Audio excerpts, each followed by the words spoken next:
Welcome po sa pagbabalik sa Film Recaps Tagalog. Sa mga bago pa lang, welcome sa unang pagdating. Sa ngayon ay ibabahagi ko sa inyo ang isang movie na pinamagatang Special Female Forces. Bago po tayo magpatuloy ay baka naman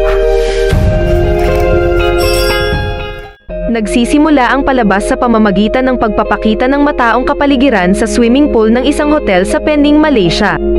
Maraming tao ang naglalakad at nagsasaya. Gayunpaman, hindi alam ng mga tao na ang isang grupo ng mga babaeng nakabikini na mukhang nagre-relax ay mga secret agent pala at nagpapanggap lang. Nasa misyon sila na hulihin ang isang teroristang kingpin na binansagang Mr. President. Isang Special Forces unit ang nagbabantay sa hindi kalayuan. Ang grupo ng mga babaeng secret agent ay naglunsad ng kanilang aksyon upang arestuhin ang teroristang kingpin. Ngunit sila ay nabigo sa kanilang plano dahil maraming babaeng ahente ang napatay at si Mr. President ay nakatakas. Pagkatapos tumakas ang ilang mga kasamahan, sina Madam Fong at Fu ay napilitang umatras sa misyon at bumalik sa Hong Kong.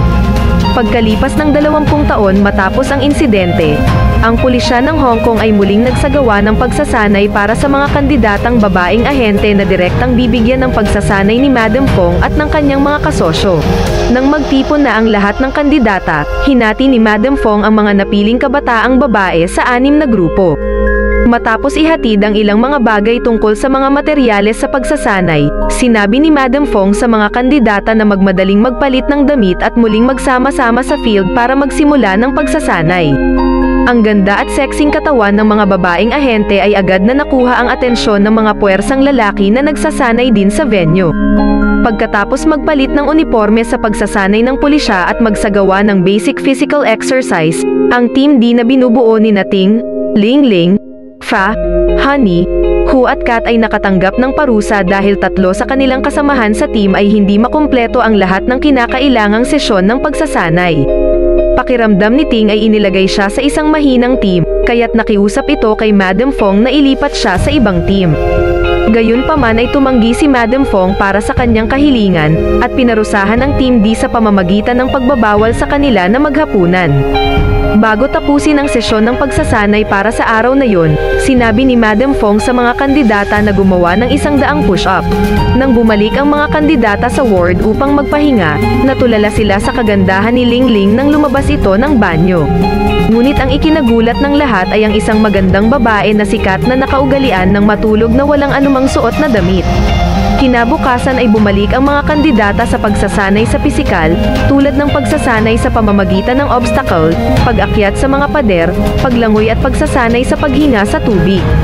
Pagkatapos nito ay nagsimulang magsanay ang mga kandidata sa pagbaril at iba't ibang pagsasanay sa militar. Pagkatapos ng napakahirap na pisikal na pagsasanay sa buong araw, isa sa matabang miyembro ng Team D na nagngangalang Honey ay umorder ng maraming pagkain upang maibalik ang kanyang sigla. Nang kakainin na niya ang kanyang pagkain, nagulat siya sa pagdating ng isang babaeng instructor na agad na kinuha ang kanyang tray at pinalitan ang kanyang pagkain ng 2 orange at 3 nilagang itlog. Biglang nainis si Honey ngunit wala siyang nagawa.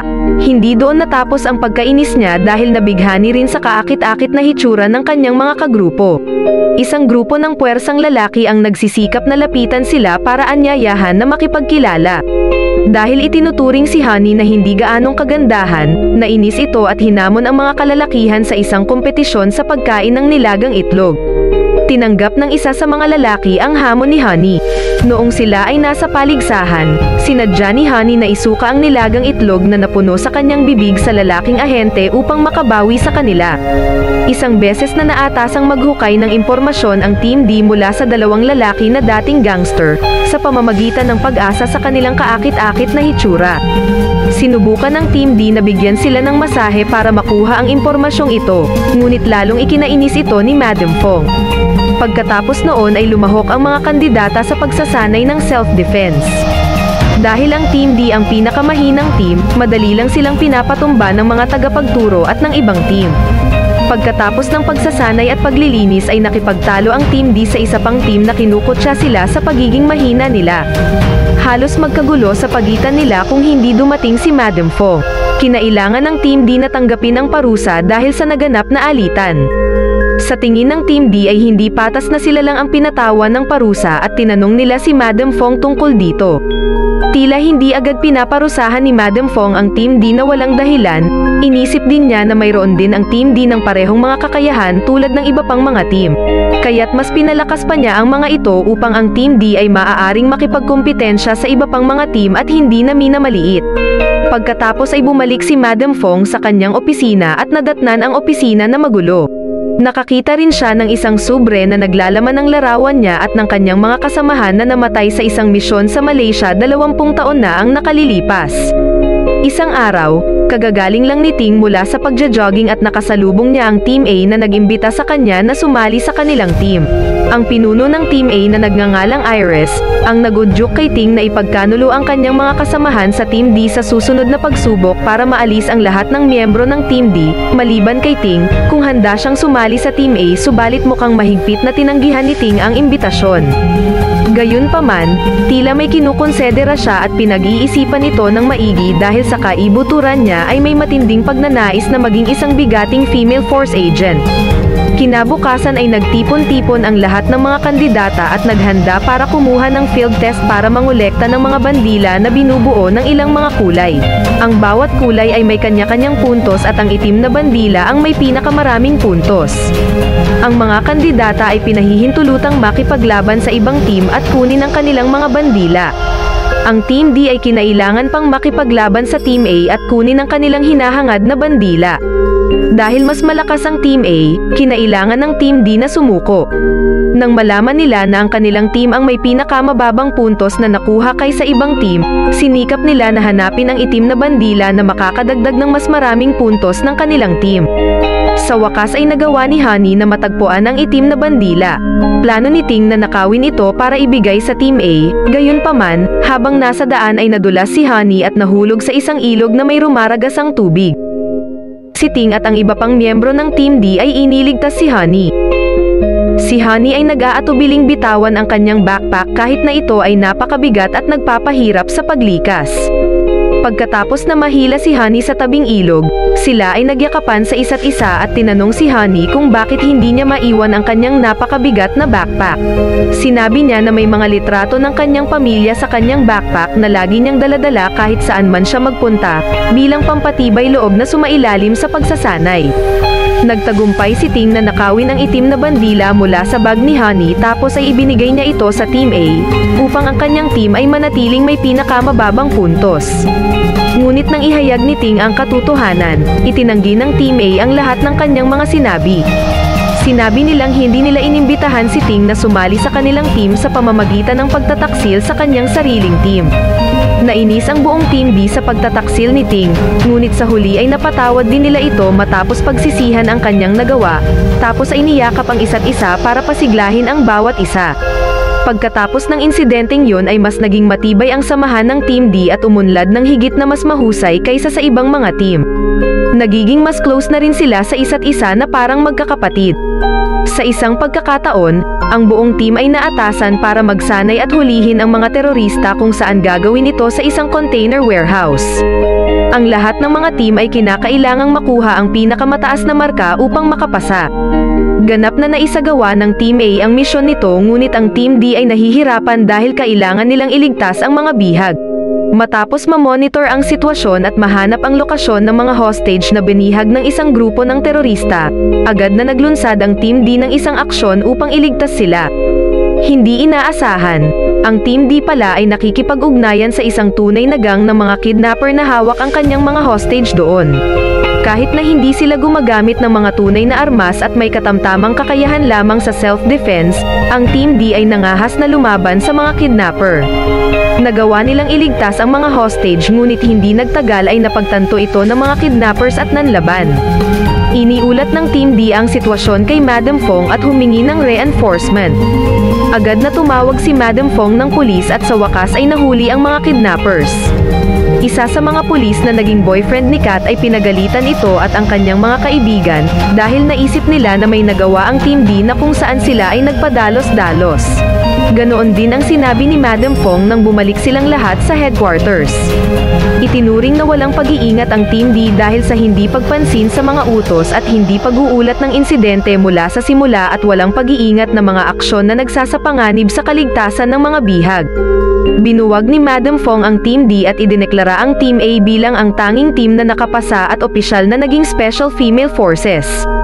Nang marinig ito, naisip ni Fa na hindi rin naabot ni Madam Fong ang pamantayan para maging isang babaeng ahente dahil pinahintulutan niyang mamatay ang kanyang mga kasamahan. Nabunyag na ang nanay pala ni Fa ay si Macy na isa sa mga kasamahan ni Madam Fong na namatay sa isang misyon na hulihin si Mr. President. Siya rin ang naghalughog sa kwarto ni Madam Fong at iniwan ang litrato. Kinabukasan ay nabuwag ang Team D at nagpasyang bumalik sa kani-kanilang lugar. Ngunit sa daan ay nakilala nila ang isang lalaking nagngangalang Mr. Wong na nagsasabing siya ang pinuno ng anti-terrorist squad na dati ay sumali sa parehong misyon ni Madam Fong at ng kanyang team upang arestuhin si Mr. President. Pagkatapos ay inalok sila na sumali sa Anti-Terrorist Special Forces sa ilalim ng kanyang pamumuno at arestuhin si Mr. President. Si Fa na may layunin na arestuhin ang terorista upang ipaghiganti ang pagkamatay ng kanyang ina ay agad na tinanggap ang isang alok. Gayon din sa iba pang miyembro ng Team D na gustong patunayan kay Madam Fong na maaari rin silang maging Special Female Forces. Pagkatapos malaman ang lokasyon ni Mr. President, ang Team D at si Mr. Wong ay umalis patungong Malaysia na armado ng mga impormasyon at mga smuggled na armas. Dumating ang Team D para sa undercover at pinasok ang nightlife area malapit sa Petronas Tower, kung saan ang Mr. President at ang kanyang mga tauhan ay nasa gitna ng isang bentahan ng biological weapon kasama ang isang mahalagang kliyente. Ang Team D ay madaling sumama, sa pagsisikap na mangalap ng iba't ibang impormasyon na may kaugnayan sa planong terorista. Subalit hindi nagtagal ay pinatawag si Ling na itinuturing na may pinakamagandang katawan at ang plano ay ibigay kay Mr. President, bilang isang entertainer. Nang malaman nilang si Ling ay dinukot ng isang teroristang grupo, agad silang nagsimula sa paghahanap sa kanya. Samantala, si Ling ay dinala sa yate na pagmamayari ni Mr. President at ikinulong sa isang silid sa ibang lugar. Dahil sa taglay ni Ling ang kanyang mga kakayahan pagkatapos dumalo sa pagsasanay ng female force, nagawa niyang makalabas mula sa silid. Aksidente niyang nadaanan ng isang silid kung saan naroon si Mr. President na nagbalat kayo bilang isang matandang lalaki, at napakabata pa pala ng kanyang mukha. Nalaman din ni Ling ang plano ng teroristang nagbebenta ng mga biological na armas upang sirain ang mundo. Pagkatapos makakuha ng impormasyon, nagmadaling tumakas si Ling sa pamamagitan ng pagtalon sa yate. Matapos lumangoy ng ilang sandali para makarating sa lupa, agad niyang tinawagan ang kanyang mga kaibigan para sunduin siya. Gayunpaman, natunton ng Mr. President ang kinaroroonan ni Ling. Dumating sila doon kasabay ng pagdating ng Team D. Naganap ang barilan sa pagitan ng mga terorista at ng Team D at ang mga sibilyan ay nagsitakbuhan sa pagkagulat. Si Honey ay binaril sa leeg na kalaunan ay ikinamatay niya at ang buong team ay naiyak at nagluksa. Dumating ang mga pulis sa pinangyarihan at sinigurado ang sitwasyon. Ngunit pagkatapos ay inaresto ang Team D dahil sa kanilang pakikilahok kay Mr. Wong. Lumalabas na sa oras na ito ay nagsinungaling si Mr. Wong sa kanila. Ang lalaki ay tinanggal sa serbisyo, 20 taon na ang nakalilipas matapos ang isang misyon na pumatay sa maraming pulis at mga babaeng ahente sa Malaysia. Balak ni Mr. Wong na maghiganti kay Mr. President dahil sa pagpatay sa kanyang mga ahente sa pamamagitan ng paggamit ng Team D na binuwag ni Madam Fong. Nang sila ay dadalhin sa istasyon ng pulisya, ang Team D ay sinamahan ng Team A na opisyal na ngayong naging Special Female Force. Sinusubukan ng Team D na kumbinsihin ang Team A na tulungan silang mahuli ang teroristang gang bago tumakas si Mr. President sa ibang bansa. Habang nakikipagtalo, si Iris ay lihim na tinulungan ang Team D para makatakas bago makarating sa police station. Matapos makatakas ang Team D ay nagmadaling kumpletuhin ang kanilang misyon ng paghuli sa teroristang gang. Pagkatapos ay nakipag-ugnayan si Iris kay Madam Fong at sinabing ang lahat ay nangyayari ayon sa plano.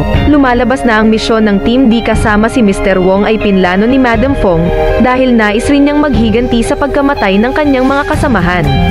Nagmadali si Madam Fong para sundan ang Team D na sinisikap na hadlangan si Mr. President kasama ang kanyang gang sa airport.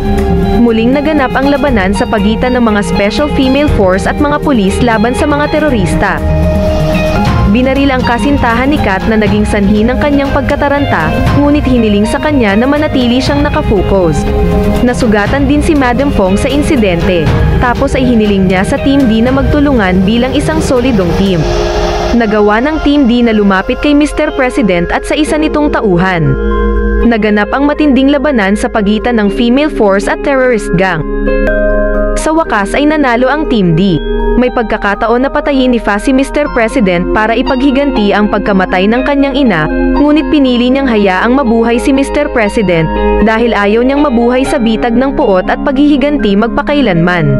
Nagtatapos ang pelikula sa pamamagitan ng pagpapakita sa mga miyembro ng Team D na sina Fa, Ting, Ling Ling, Ho, at Sikat na itinalaga bilang isang special female force pagkatapos nilang magtagumpay sa paghuli sa pinakamapanganib na teroristang Kingpin. Kahit na namatay si Honey sa linya ng tungkulin, ang kanyang mga alaala ay nabubuhay pa rin sa kanilang isipan. Nawa ay nagustuhan nyo ang kwento at kita-kita ulit tayo sa susunod na upload. Mag-like at mag-subscribe upang makapag-upload pa kami ng higit pang mga video.